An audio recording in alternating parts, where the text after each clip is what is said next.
I was 10 years old when Bonnie Tyler asked her famous questions. And here they are. Where have all the good men gone? And where are all the gods? And more. Where is the streetwise Hercules to fight the rising odds? And she continued, isn't there a white knight upon a fiery steed?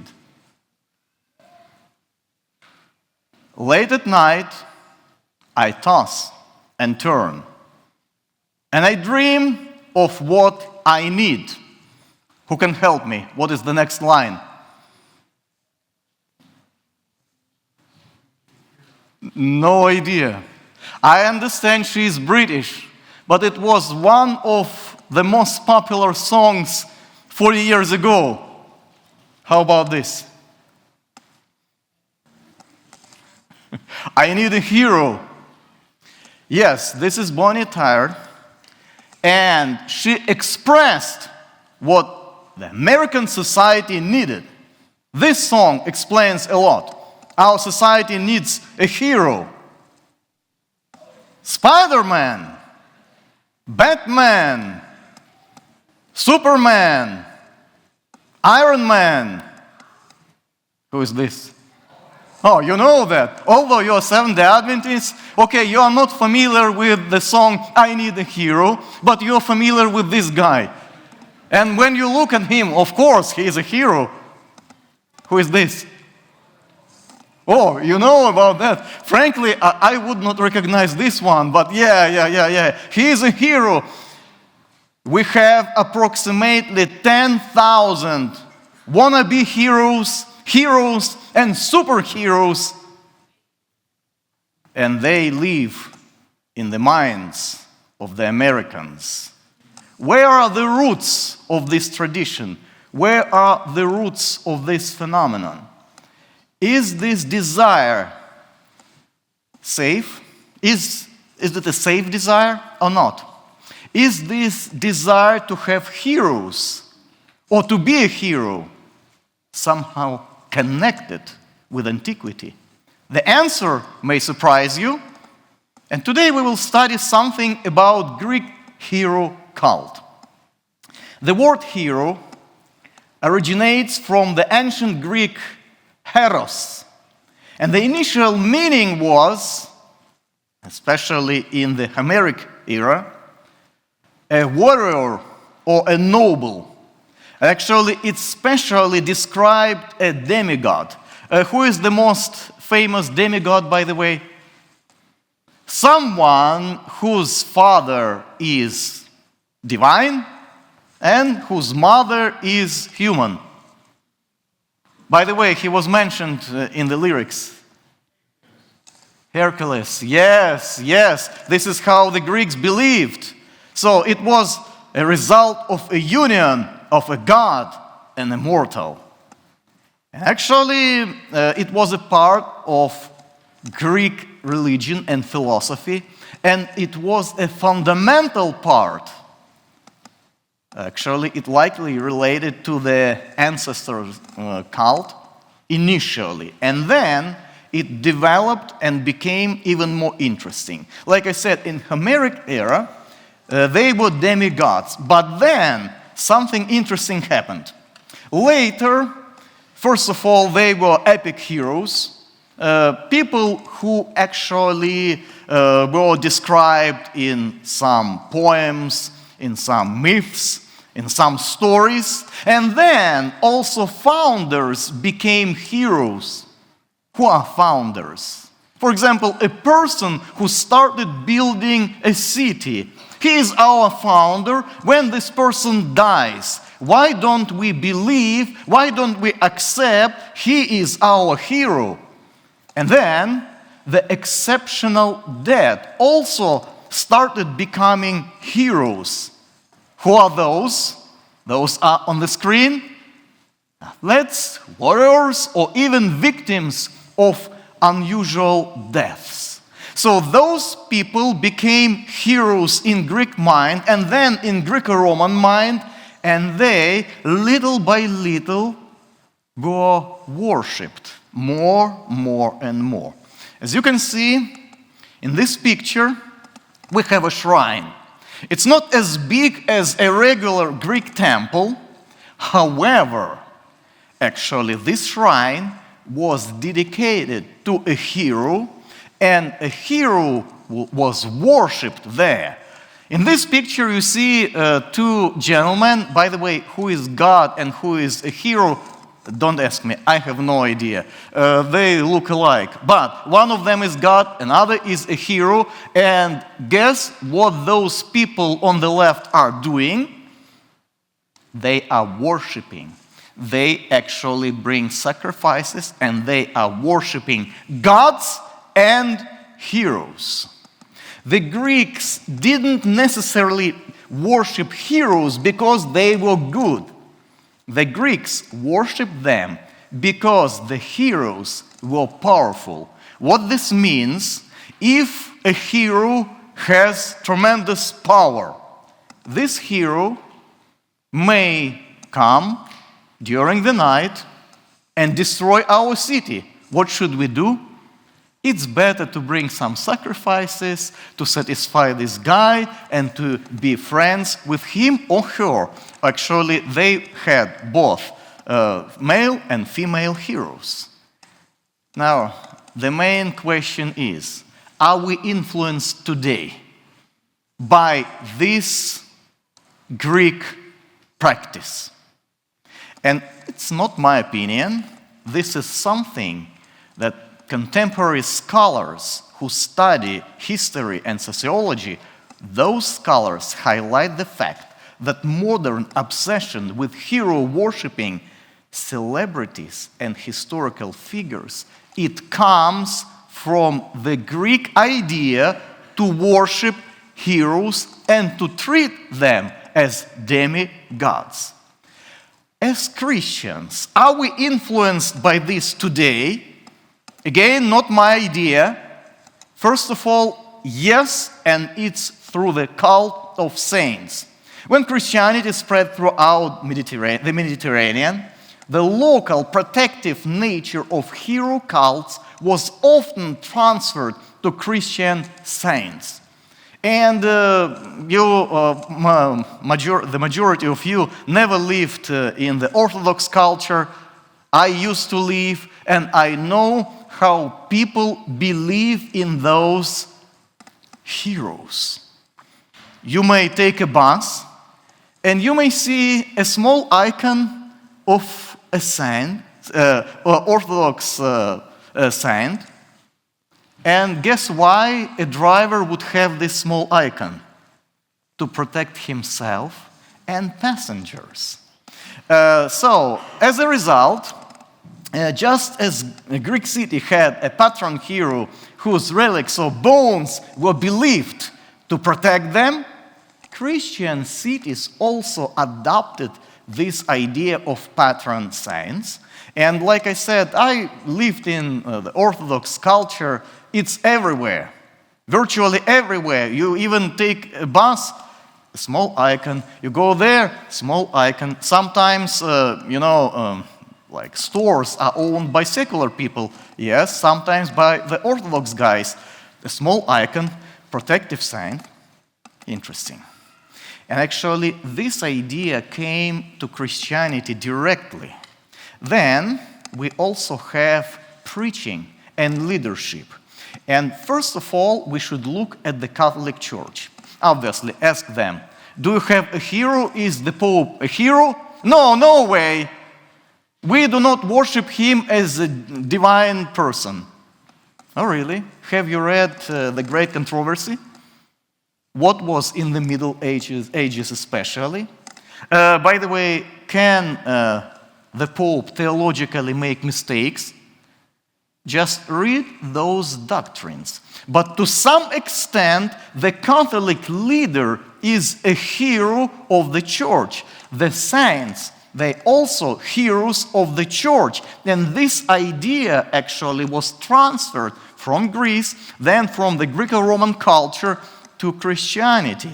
And as a result, our Western society is heavily influenced by that. Mega churches and their structure. Look at those. Very often, they have a strong leader, and if you study the history of America, of the Protestant churches, actually you will find something very interesting. As soon as a leader dies, and in fact, this leader is a hero of this church, what happens to the church? The church, the church stops existing. Also, this idea is transferred to super successful leaders. I remember it was a student, and by the way, a friend of mine, and he was also believed to be a hero. They said, you know, he's amazing. Nobody can do things like he. When he conducts an outreach program, it's always the case. All seats are occupied. He baptizes so many people. He's amazing. Friends, this is something that comes from Greece. He is amazing. Really? Maybe the Holy Spirit is amazing. I was mean. I was really mean at that time. I said, give him enough time. Just give him enough time. I didn't expect that just a few months later, he would conduct one more program. And his auditorium was completely empty. Oh, he's a hero. No. Friends, the Holy Spirit converts people, not humans. But this idea to say he is so successful evangelist, friends, it could be the case, but it should be Jesus who is elevated, not a hero preacher. How does God look at that? Now it's interesting to have a look and to read Isaiah. So I provided certain backgrounds, and we looked at the Greeks and their philosophy and their beliefs. But what's interesting, there are some ideas in Isaiah, and they are condemned by God, and they are still there, even before the Greek culture was spread. So, let's read Isaiah chapter 2, verse 1. The word which Isaiah the son of Amos saw concerning Judah and Jerusalem. So, first of all, this word is concerning whom and whom? Is concerning Judah, Jewish people, and Jerusalem.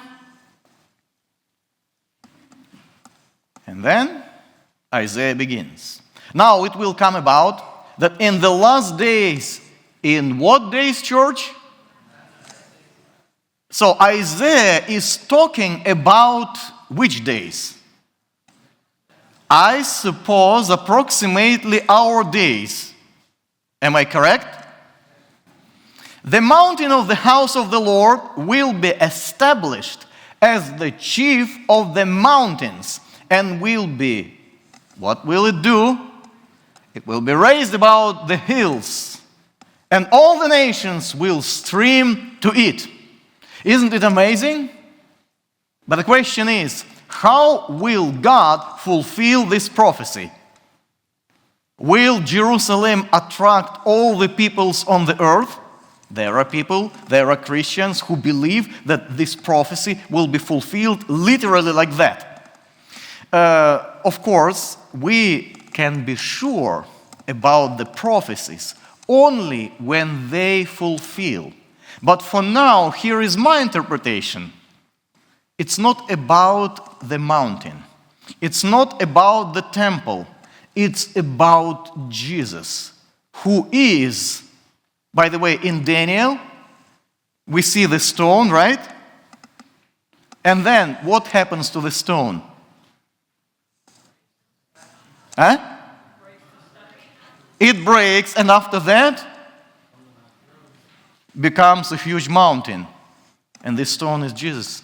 So here, I believe, we have a prophecy about Jesus who attracts all the people to him. He will be raised above the hills at the end of the time, and all the nations will stream to Jesus. People will know Jesus. This is my interpretation. I might be wrong. I cannot be dogmatic, but let's keep reading. Verse 3. And many peoples will come and say, "Come, let us go up in the mountain of the Lord, to the house of the God of Jacob, that he may teach us concerning his ways, and that we may walk in his paths.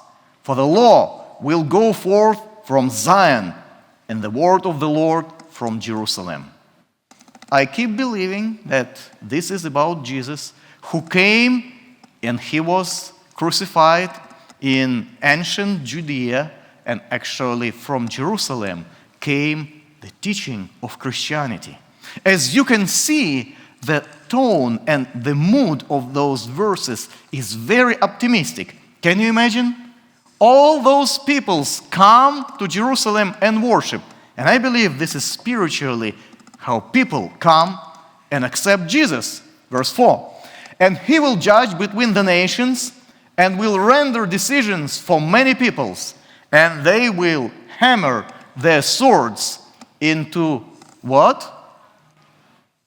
Oh, that's amazing. You know, as a person who was born in Ukraine and who still has some relatives there and observes this war for 4 years, almost 1 million people, or maybe even 2, were injured or killed. And here we see that the swords will not exist anymore. Those swords will be converted into plowshares, and their spears into pruning hooks. That's amazing. Nations will not lift up sword against nation, and never again will they learn war. Sounds really optimistic. And then the tone of this prophecy abruptly changes. First, it was optimism, it was something positive, and now God says, verse 5, "Come, house of Jacob, and let us walk in the light of the Lord." So previously God said that all the nations will come and worship, right? And now he's talking to house of Jacob.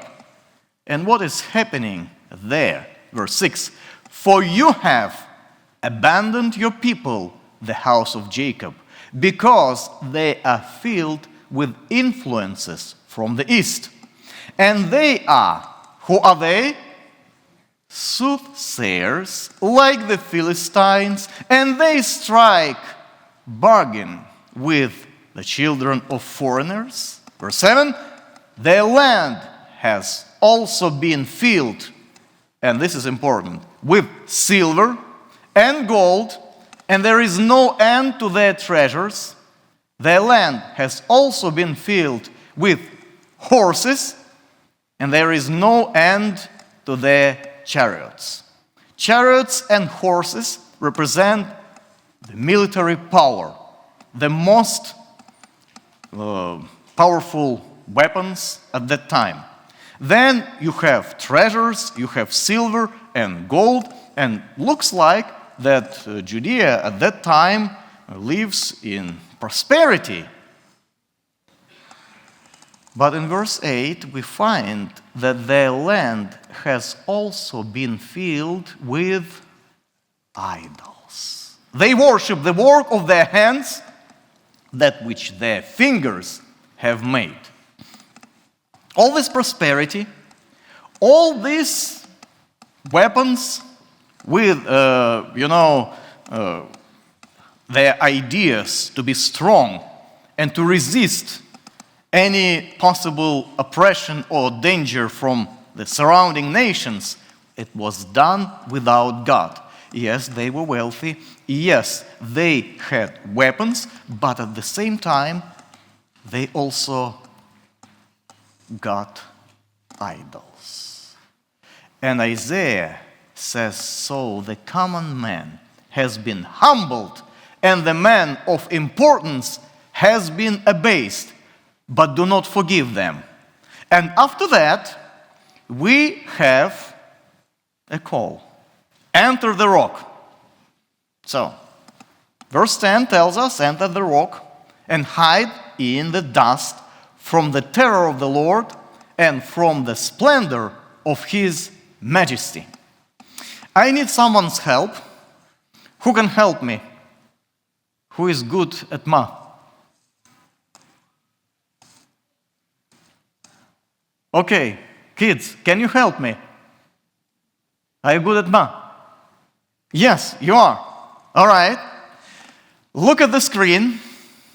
We see that God wants His people to enter the rock. And it's highlighted in maybe green, maybe khaki, whatever you call this color. Can you count 1? Can you do that? All right, so we remember 1. All right, good.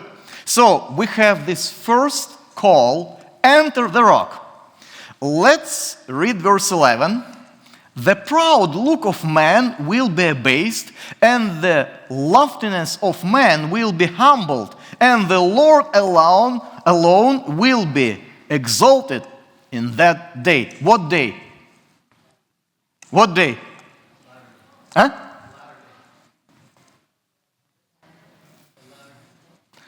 Are we waiting for Jesus' coming? Yes or no? Yes. And we have to keep in mind that on this day, all human loftiness will be humbled, as Isaiah says. So if I, by chance, became a hero, what should happen to me on the last day? I will be humbled according to the text. Verse 12, for the Lord of hosts will have a day of reckoning against everyone who is proud and lofty, and against everyone who is lifted up, that he may be abased. And as you can see, everyone who is proud and lofty will report to the Lord. Can you imagine a celebrity who is not proud and lofty? Can you imagine a hero? I showed, some of those guys to you. Iron Man, Superman. Can you imagine this Superman just, hello, my name is Superman. Nice to meet you. No! They're proud. They're powerful. They're famous. And this reminds me a concert. I remember we got married. My wife was a student. She studied music. And their choir participated in the Ukrainian contest of choirs. There were many different colleges, and they had their groups, their choirs. They came together, and actually, I believe it was Christmas, if memory serves me. It was a contest which choir will sing better. And I remember how their choir director and my wife's professor shocked me. Obviously, when you perform very well, you finish. What do people do? And I remember he would finish and turn very quickly and run from the platform. I said, wow, wow, wow. And he was not Seventh-day Adventist. He was not a member of any church. But he demonstrated that when you sing something to the Lord, you're not supposed to be praised for that. Because who is supposed to be praised? The Lord. And then, frankly, even though I understood, it was good to be humble, but they announced, if memory serves me now, it was many years ago, I believe that my wife's choir actually was announced as the winner of the contest. And I remember the reaction of this professor. Guess if he did this. he just turned and disappeared. He spoiled their night. Because God is coming against everyone who is proud and lofty.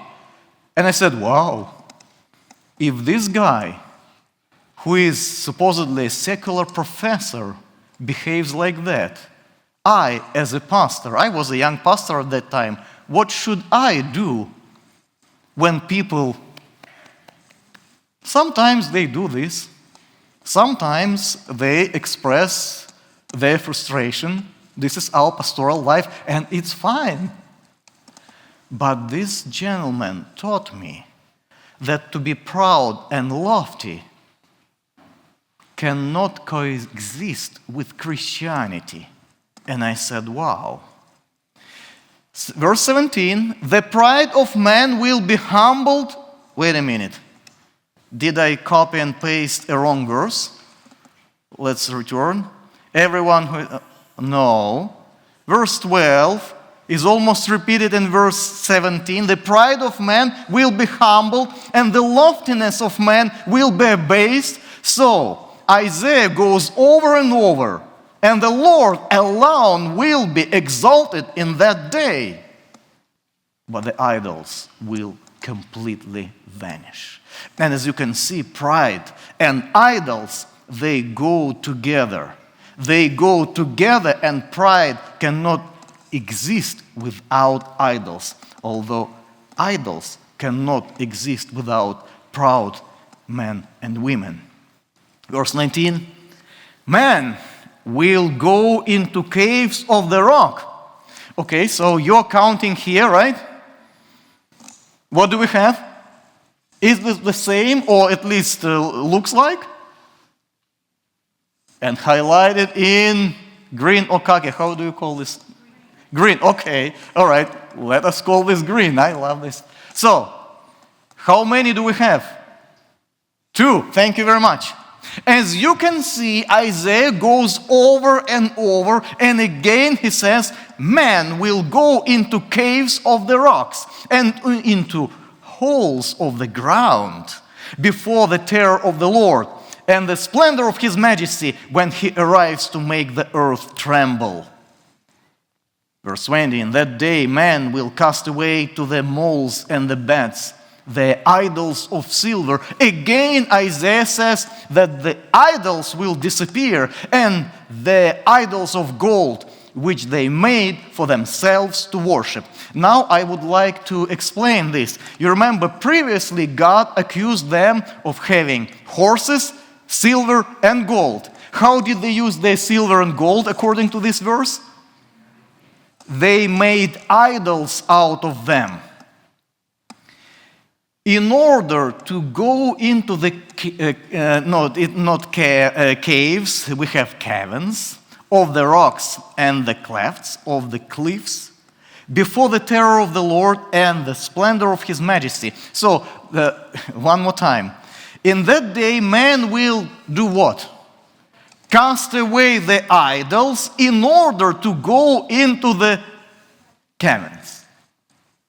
So, probably the entrance is very narrow.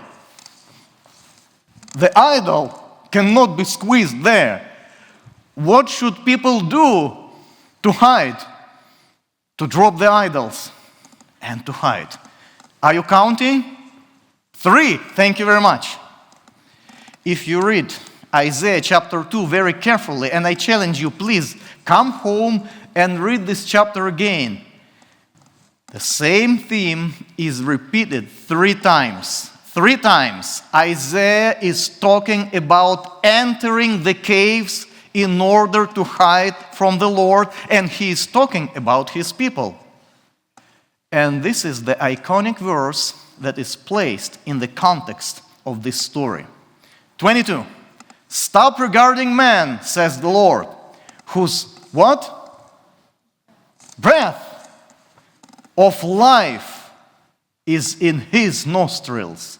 For why should he be esteemed? I have a question. Isaiah was talking about pride, money, hiding in the caves, and then Suddenly, stop regarding men. What does this mean?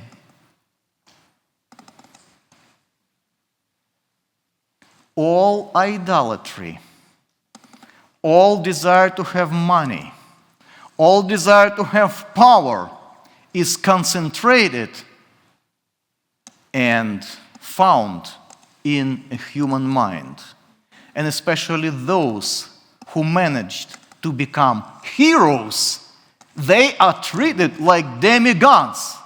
And Jesus says, when I come to this earth, what will happen to those demigods? It will be a big issue.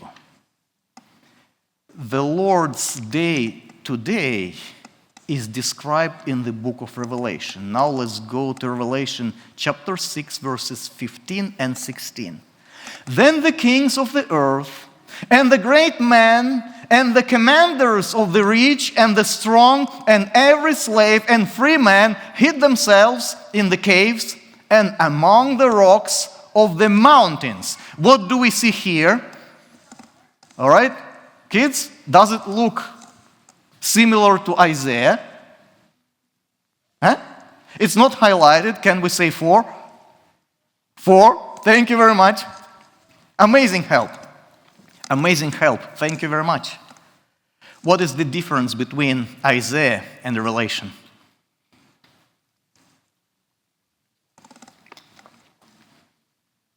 In Isaiah, God's people try to escape from God. But the nations come and worship God. However, this pessimistic scenario doesn't happen in the book of Revelation. All the kings of the earth received the message about Jesus. All great men, heroes, received the message about Jesus. All the commanders and all the rich and strong and every slave and free man hid themselves.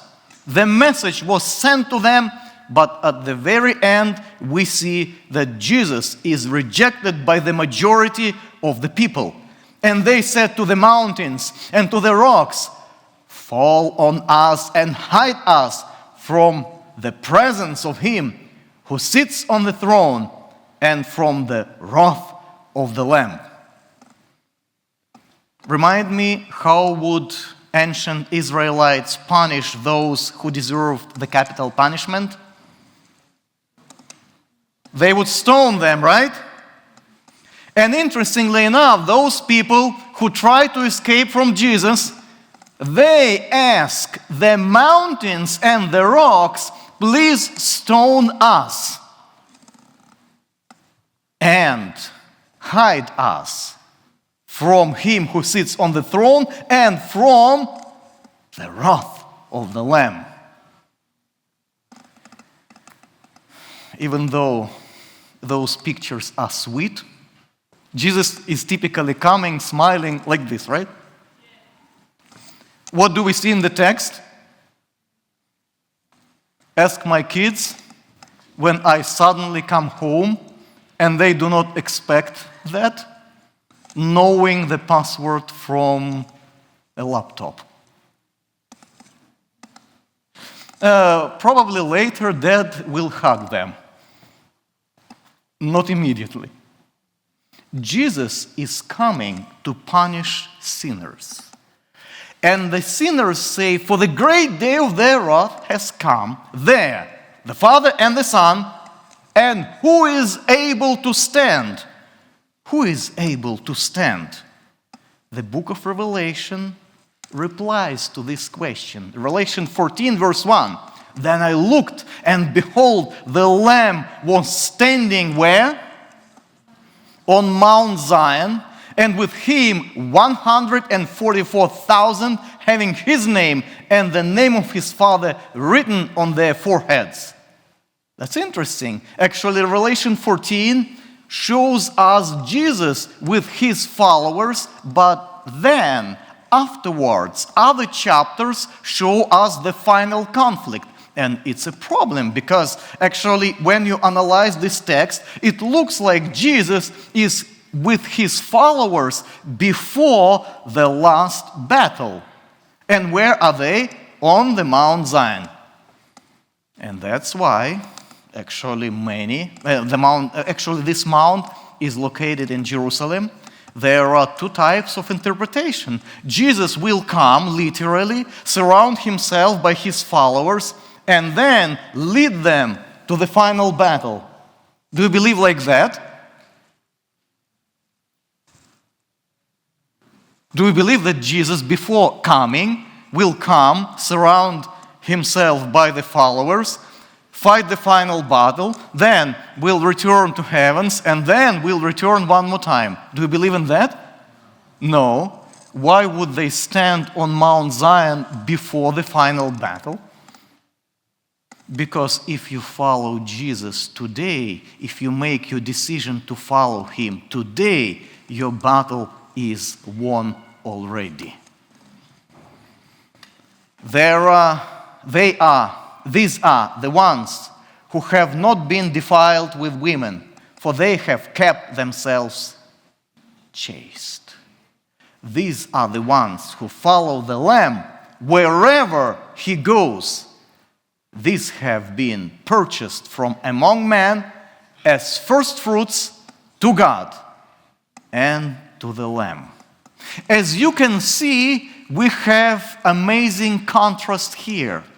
While all the people trust in humans, they escape the Lamb. At the same time, those who trust the Lamb, they are confident even before the final battle. Isn't it amazing? Don't trust humans. I mean, if I ask you to do something, trust me. If I ask you to participate in church ministry, trust me. But I mean, none of humans deserves to be trusted like a demigod, like a hero.